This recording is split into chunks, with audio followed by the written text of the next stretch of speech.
Hello and welcome back. It has been grey and cold.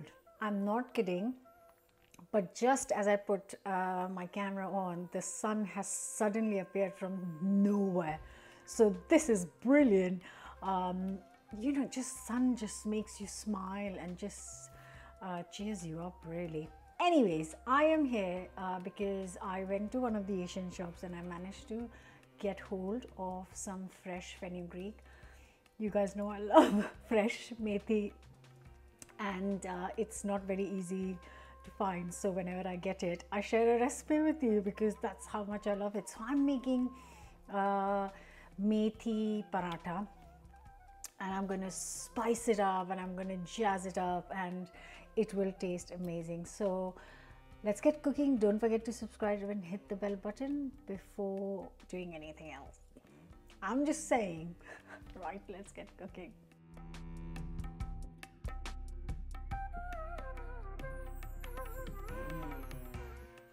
The difference in this paratha is that I'm not using only chapati flour or atta like I use for all Indian flatbreads, but I'm going to mix it up with some bajra. Now I've just got this here because bajra is also known as kumbu, geru, sanyo, babala or pulrush millet, but basically it's pearl millet and it's mainly grown in India and in Africa. It's really nutritious, but if you use just bajra, then it's really difficult to roll the chapatis and you have to do them by hand like this. So I'm mixing atta and bajra, so I get that earthiness of bajra but the ease of rolling from normal atta. But if you can't find, bajra is available in all supermarkets, Asian shops, but if you can't find it, then you could just use only atta for this instead of mixing half bajra and then atta. So I have got here 200 grams of chapati flour, atta, which is basically wheat flour, and then to this I'm going to add 100 grams of bajra. You can see the color is different a little bit and it actually tastes really lovely. In goes half a teaspoon of salt, half a teaspoon of chili powder, half a teaspoon of ground cumin, and really key spice is a teaspoon of ajwain. Now ajwain is carom seeds and they are kind of aniseedy flavor. I'm just trying to crush them very a little bit. I don't want to make it a powder, which is why I'm just doing it by hand, and that just helps break the seeds. So that goes in and that adds that lovely aniseedy tone to it. Give it a little mix. So I know this is a lot, I'm not using the whole lot, but I basically broke the leaves. I'm only using the leaves, not the stalks. They're very hard and bitter and you don't want to use that, just the leaves. And I have chopped them up roughly and I'm going to give it a wash. So I'm not using loads, only going to use 50 grams of fresh fenugreek leaves chopped up, and mix it. Look, you can see now that that's why I'm not adding any more, because if I add any more there will be not enough flour left. And now I'm going to slowly add the water. And before the water, I'm also going to add a tablespoon of sunflower rapeseed oil, whatever you fancy, just a tablespoon.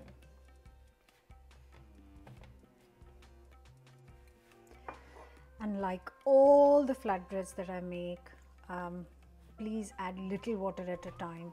It doesn't matter. I will give you the weight of the water, but actually it doesn't matter. Just use little at a time and stop when you've got the right consistency of the dough. I have got here 200 ml in the bowl, but I have a feeling I might not need all of it.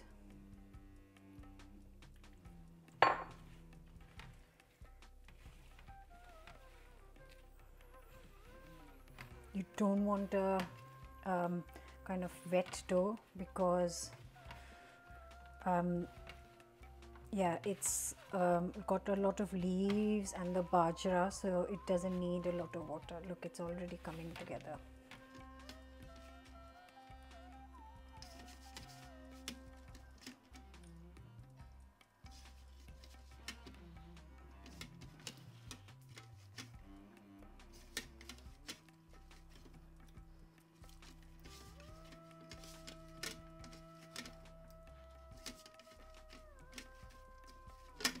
So I have used around 180 ml of water, but like I said, you don't need a measurement for water, just use as much as you kind of require for the dough. Right, this is looking lovely and it's done. I don't need to leave it to rest too much because it's got bajra and it's got leaves and yeah, so I'm just going to cover and let it rest for 15 minutes and then start rolling them.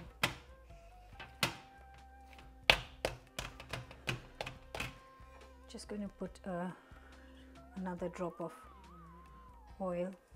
You can use ghee if you like, guys. You can absolutely use ghee as well. There it is. Just going to let it sit for 15. Make sure to cover it, otherwise it will dry out.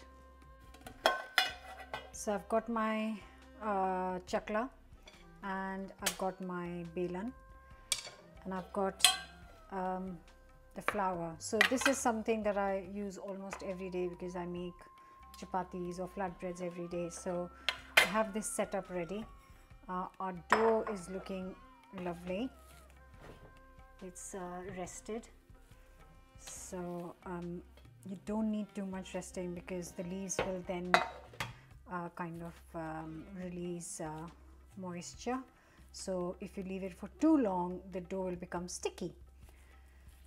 So every flatbread has its own little kind of points to remember. Right, sorry, I'm not making rotis, right? I'm making parathas, so I need bigger portions. So let's make, yeah, so I'm going to be making 8 parathas out of the dough we have needed. So take a portion, roll it in the flour and then start rolling. So because we've used bajra, the millet flour, the edges will not be smooth because of that flour. That's how the chapatis of that flour come out. So just roll it this much, and then I'm going to use some oil or ghee, whatever you want to use. Lovely bit of oil. Just, and then spread it. And you can either make round parathas, but I'm going to make, actually why not, let's make a round paratha.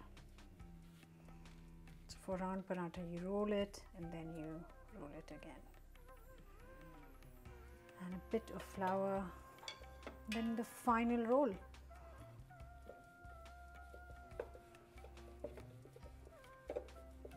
And this time I'm not going to roll it very thin because these are not chapatis, so you want it slightly thicker than chapatis. That is looking pretty good. So I'm going to repeat the same with all the parathas before I turn the hob on to cook these.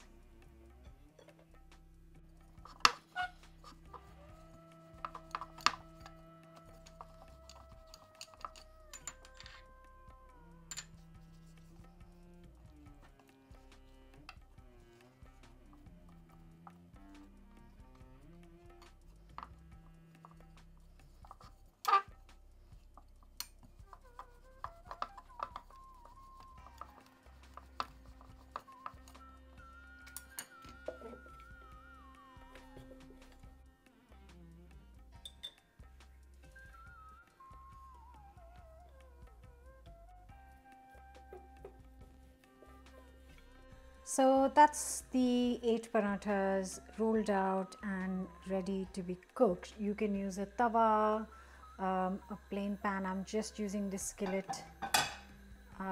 Heat it up nicely first. Once it's a bit hot, just gonna cook this for a minute or so before turning it over. So like I said, you can see the bubbles have started to appear, so turn it over and again cook a couple more minutes on the other side. So this is the step where you can't really rush it because there's bajra in this and there is normal atta. It takes a little bit of time to cook through and through inside the paratha. So cook this on medium heat and don't rush it. You want it cooked throughout before you add the oil. See another more bubbles. You can see it's got a nice color, and that's when you know it's ready for the oil. Again, you can cook this with some ghee or some oil. I might actually use some ghee this time.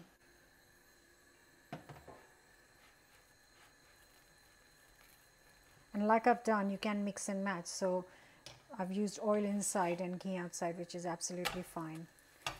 And now we kind of make it nice and golden. Use a bit more ghee. You know, if it's a paratha, you really can't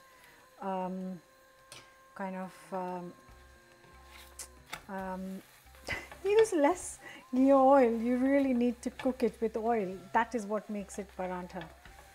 Oh my God, look, can you see that lovely, lush, golden color?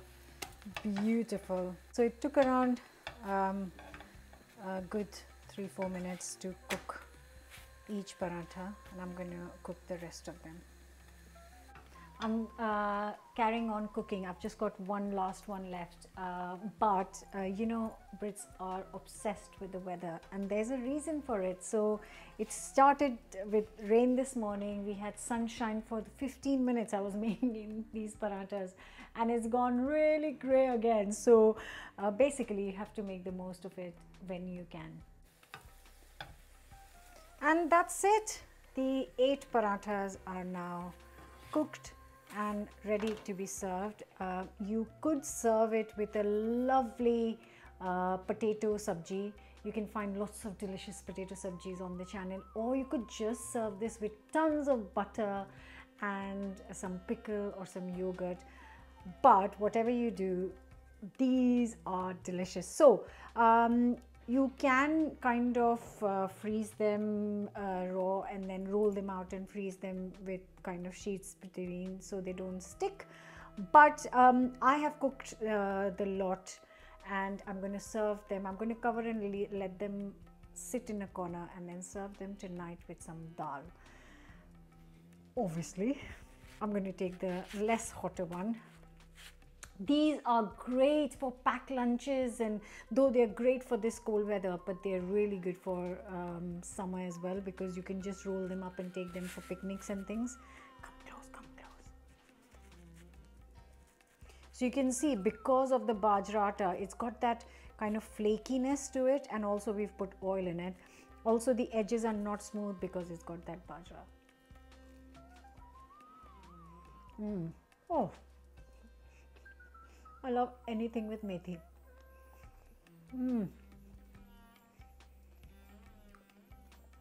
It's got such a, like I said earlier, earthy tone because of the bajra, which is delicious. Absolutely stunning. Hope you'll give this a go. Don't forget to subscribe. I'll see you back here.